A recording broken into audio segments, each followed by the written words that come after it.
안녕하세요. 한 주간의 테슬라 뉴스를 모아서 보내드리는 테슬라 뉴스룸입니다. 며칠 전에 FSD 베타 버전을 우크라이나 도로에서 실행하는 영상이 인터넷에서 화제가 되었었는데요.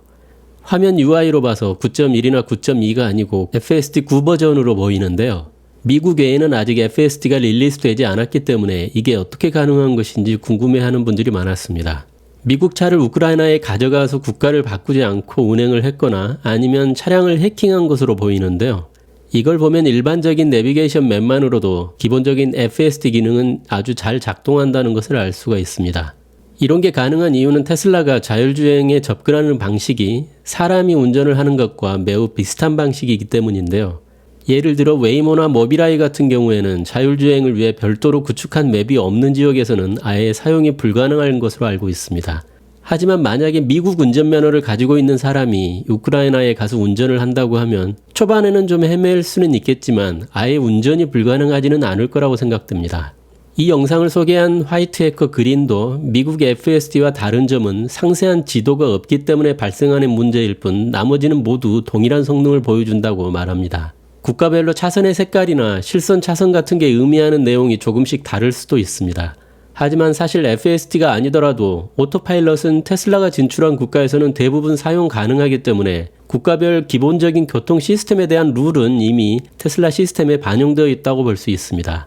우리가 생판 모르는 우크라이나에 가서 처음으로 운전을 해본다고 하더라도 전후 맥락을 고려해서 기본적인 운전이 가능한 것과 마찬가지라고 생각이 드네요.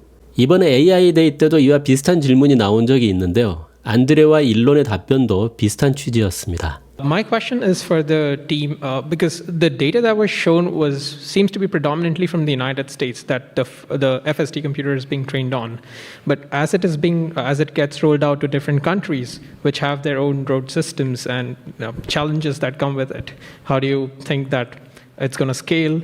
We actually do train on using data from probably like 50 different countries. As we're trying to advance full self-driving, we need to pick one country. And since we're located here, we pick the U.S. Then we get a lot of questions like, why not even Canada? I'm like, well, because the roads are a little different in Canada, different enough. And so when trying to solve a hard problem, you want to say like, okay, let's not add additional complexity right now.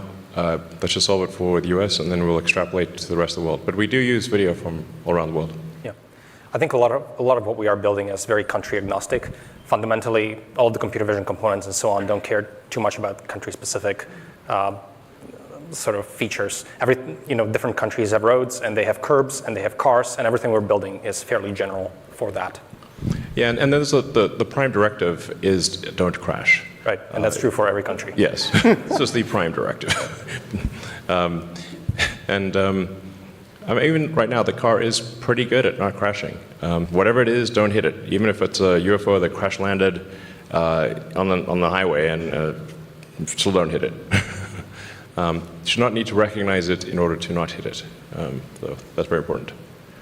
테슬라가 미국뿐만 아니라 유럽과 아시아에서도 FSD 베타 테스트를 하고 있다는 다른 정황을 발견할 수도 있는데요.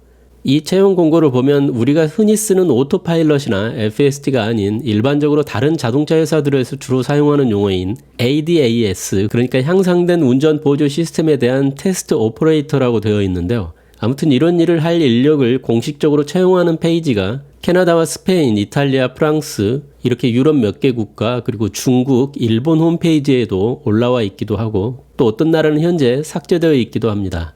이 채용 인력이 FSD 베타를 테스트하는 것인지는 채용 공고에 정확하게 나와 있지는 않지만, 해커 그린이 FSD 코드를 분석한 결과에 따르면은 유럽 지역에 한정된 세팅을 찾아볼 수 있었다고 하는데요.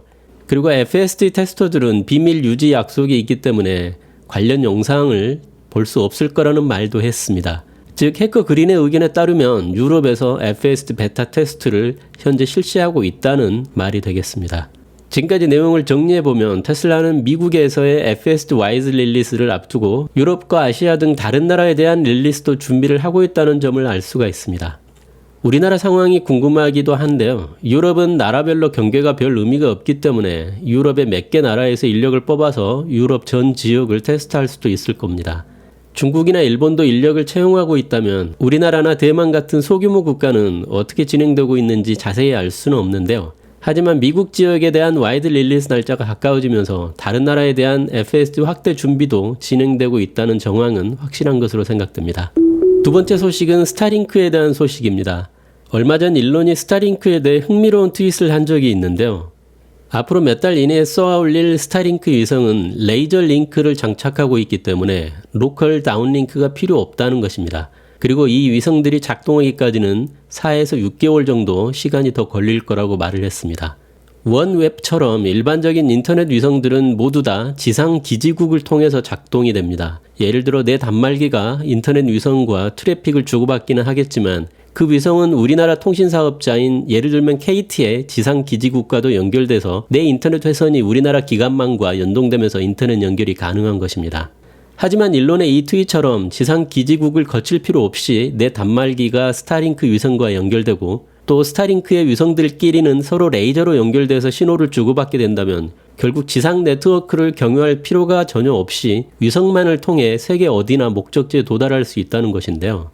국가별 통신 규제, 특히 인터넷 통신은 정치적인 문제로 인해서 규제가 상당히 엄격할 수밖에 없습니다. 예를 들면 북한이나 아프가니스탄에서 스타링크의 단말기를 밀수해서 설치하게 되면 국가 검열이나 통제를 우회해서 인터넷에 접속이 가능하다고도 볼 수 있는데요. 이런 이유 때문에 이 트윗에서도 일론은 기술적으로는 기관망을 거치지 않더라도 가능하다고 말한 것으로 보입니다. 정치적으로는 모르겠지만 기술적으로는 어쨌든 가능하다는 말인 것 같습니다. 앞으로 발사될 위성부터 위성 간 레이저 연결이 가능하다면 현재까지 쏘아 올려진 1500개 정도의 위성은 그럼 어떻게 되는지 그 부분도 궁금한데요. 구버전 위성과 신버전 위성의 차이가 레이저밖에 없는 것인지 아니면 레이저 신호를 처리하기 위해서 더 높은 성능이 필요한 것인지 이런 것들에 대한 질문도 있었는데요. 신버전의 위성은 지상 기지국과의 연결을 우회할 수 있기 때문에 오히려 프로세싱 부담이 덜하다고 합니다. 예를 들어서 시드니에서 런던까지 그냥 하늘을 통해 바로 연결되는 것이고 광 케이블보다도 40% 속도가 더 빠르다고 말하고 있습니다. 국가 검열을 무력화시키고 스타링크 위성 인터넷으로 전 세계가 연결되는 것이 6달 정도 후부터는 가능하다는 말인데요.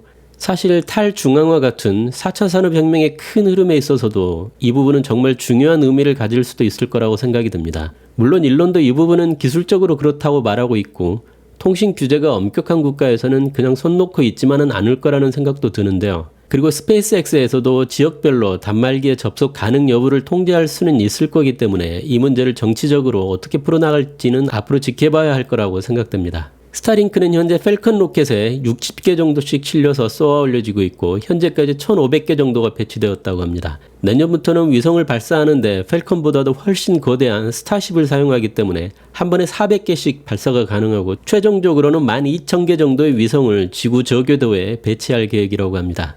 지난달에는 또한 스페이스X가 스웜이라는 위성통신 스타트업을 인수하기도 했는데요. 이 회사는 현재의 스타링크 단말기처럼 접시 모양의 큰 안테나가 없더라도 위성 인터넷이 가능한 태양광 일체형 IoT 기술을 보유한 회사라고 합니다. 일론은 예전에 컨퍼런스 콜에서 스타링크를 테슬라 차량과 연계할 계획이 없느냐는 질문에 대해서 접시 같은 큰 안테나를 차량에 부착하는 것이 사실상 어렵기 때문에 그럴 계획이 없다고 말한 적이 있는데요. 이런 스타트업을 인수하면서 관련 기술을 확보하고 있는 것으로 봐서 차량이든 휴대폰이든 큰 접시 안테나 없이도 스타링크 인터넷과 연결할 수 있는 쪽으로 기술 개발이 이루어질 것이라는 점은 누구나 예상해 볼 수 있는 것 같습니다. 다음은 펌웨어 32.5 버전에 관한 소식입니다. 아직 우리나라에는 배포가 시작되지 않았지만 새로운 펌웨어인 2021.32.5 버전부터는 레이더가 제거된 퓨어 비전 차량뿐만 아니라 레이더가 장착된, 그러니까 우리들이 현재 타고 있는 차죠. 이런 차량들까지도 모두 오토파일럿 중에 운전자를 감시하는 실내 카메라가 활성화된다고 합니다. 그래서 앞으로는 이 펌웨어를 설치하게 되면 오토파일럿 주행 중에 운전대를 잡지 않는 경우 이외에도 고개를 숙여서 폰을 본다거나 운전자가 졸게 된다거나 그렇게 되면 경고를 받게 되고 계속해서 경고를 무시하게 되면 운전대 잡는 것을 게을리했을 때처럼 결국은 차량이 정지하게 될 거라고 생각되는데요. 전방 주시를 게을리하는 운전자들이 주로 사용하는 치터 같은 불법 부착물을 사용하는 경우에 사고 예방이 좀 어려웠는데요. 이제 앞으로는 그 부분도 개선될 것으로 보입니다. 물론 치터까지 사용하는 분들이라면 뭔가를 이용해서 카메라를 가릴 거라고 생각이 들기도 하는데요. 그 경우에 오토파일럿이 실행이 되는지 아닌지는 나중에 테스트해 보도록 하겠습니다. 그 밖에도 32.5 버전부터는 오디오 세팅에 서브우퍼 볼륨을 따로 조절할 수 있게 된다고 합니다. 특히 우리나라 유저들은 초저역 사운드가 빵빵하게 나오는 오디오를 좋아하는 경향이 많은데요. 기존의 테슬라 순정 오디오는 매우 단단한 사운드를 제공하는 반면에 서브우퍼 볼륨이 약간 아쉽다는 생각을 하는 분들이 많았습니다. 그래서 사제 오디오 작업을 하는 분들도 많았는데요. 하지만 이제 서브우퍼 볼륨도 유저 취향에 맞게 이퀄라이저 세팅 메뉴에서 조절할 수 있게 된다고 합니다. 일런더 이 트윗에 대해 테슬라의 사운드 코덱과 오디오 소프트웨어에 대해 자랑을 좀 했는데요. 차량의 모든 부품이 외주화되어 있고 따라서 오디오 코덱 업데이트나 소프트웨어 기능이 업그레이드되는 일이 거의 불가능에 가까운 레거시 오토와는 달리 테슬라는 하드웨어든 소프트웨어든 차량과 관련된 거의 모든 것을 직접 처리하는 수직 계열화 그리고 OTA 업데이트가 가능하기 때문에 이런 점을 자랑하고 싶었던 것 같습니다. 마지막으로 짧은 소식 몇 가지를 전해드리겠습니다. 테슬라가 인도에서 차량을 판매하기 위해 4가지 종류의 차량을 인도 정부 승인을 받기 위해서 서류를 제출했다는 뉴스를 지난주에 알려드렸는데요. 인도에서 차량을 판매하고 서비스를 제공하기 위한 판매망을 구축하기 위해서 인도 정부와 구체적인 협의 중이라는 소식이 새롭게 나왔습니다. 테슬라 내부 직원 회의에서 일론이 밝힌 내용에 대해 많이들 아실 텐데요. 기가 베를린은 10월에 승인이 날 것이고 기가 텍사스 공장 지붕에는 테슬라라는 문구를 큼지막하게 새겨서 오스틴 공항에 착륙하는 비행기들이 잘 볼 수 있게 한다고 합니다. FST-10은 매우 엄청난 것이 될 것이고 이번 주말에 릴리스될 예정이며 2주 후 정도에는 와이드 릴리스될 것이라고 말했습니다. 지난 뉴스에서도 알려드렸다시피 25,000불 테슬라 컴팩트카의 이름에는 숫자가 들어가지 않을 예정이고 운전대와 브레이크, 엑셀 페달 같은 게 없을 거라고 말했다고 합니다. 모델 3의 네이밍에 3이라는 숫자가 들어간 이유는 원래 모델 2라고 하고 싶었지만 포드의 모델 2와 겹치는 바람에 일부러 3라고 한 것이기 때문에 더 이상 숫자를 사용하지는 않을 것이고 또 모델이라는 단어를 항상 앞에 붙이는 관행도 이젠 사라질 것이라는 말도 있기 때문에 지난번에 말씀드린 것처럼 테슬라 미니 혹은 모델 Y 미니 같은 이름이 붙지 않을까 생각됩니다. 테슬라 차량 중에 가장 어포더블한 차량은 독일과 중국에서 각각 별도로 현지화한 디자인으로 따로 제작될 것이라는 점은 여러 번 알려드렸는데요. 아마도 이번에 일론이 말한 컴팩트카는 독일, 중국과는 달리 미국 본사 차원에서 글로벌하게 판매할 컴팩트카가 아닐까 하는 추측을 해보게 됩니다. 출시 예상 시기도 2023년이고 그때쯤이면 FSD가 완성될 것이라고 보기 때문에 이렇게 운전대와 페달을 없앨 수 있다고 말한 것이 아닌가 생각됩니다. 슈퍼차저를 타 회사에 오픈하는 정책은 다음 달부터 유럽에서 먼저 시작될 것이라는 말도 했다고 합니다. 테슬라는 레거시 오토처럼 딜러망을 따로 갖고 있지 않고 차량을 고객에게 직접 인도하는 과정까지 끝나야만 매출로 인식을 하기 때문에 분기마다 항상 마지막 달은 딜리버리 전쟁을 겪게 되는데요. 이번 9월도 가장 크레이지한 달이 될 것이라고 일론이 말했다고 합니다. 그러다 보니까 매 분기 첫 달은 기가 상하이나 프리몬트 공장이나 물류 과정이 오래 걸릴 수밖에 없는 수출용 차량을 먼저 만들고 내수용 차량은 마지막 달에 집중을 하게 되는데요. 그러다 보니 항상 월별 판매량이 이렇게 들쭉날쭉하게 됩니다. 아시다시피 기레기들은 항상 분기 첫 달 판매량을 가지고 테슬라가 망했다는 기사를 항상 기사로 내고 있습니다. 하지만 기가 베를린이 유럽 수요를 담당하게 되고 기가 텍사스까지 가동을 시작하게 되면 아마 내년부터는 이런 현상도 사라지지 않을까 예측해 볼 수 있습니다. 마지막으로 뉴스는 아니지만 일론의 트윗을 통해서 레거시 자동차 산업의 한 단면을 잠깐 들여다볼 수 있는데요. 면도기를 싸게 팔고 면도날을 팔아서 이익을 남기는 면도기 회사 혹은 프린터는 본전에 팔고 잉크를 판매해서 이익을 남기는 프린터 회사들처럼 기름차 회사들은 자동차를 거의 제로 마진에 판매한다는 이야기입니다. 대부분의 이익은 오래된 차량의 교체용 부품을 판매하는 수입에서 나온다는 것인데요. 그 중에 7 내지 80%가 보증기간이 끝난 차량이라고 합니다. 아시다시피 전기차는 기름차처럼 차가 오래되었다고 해서 교체할 부품이 많지도 않고 또한 테슬라 차량은 파워트레인이나 배터리 관련 고장날 일이 거의 없기 때문에 보증기간도 상당히 긴 편입니다.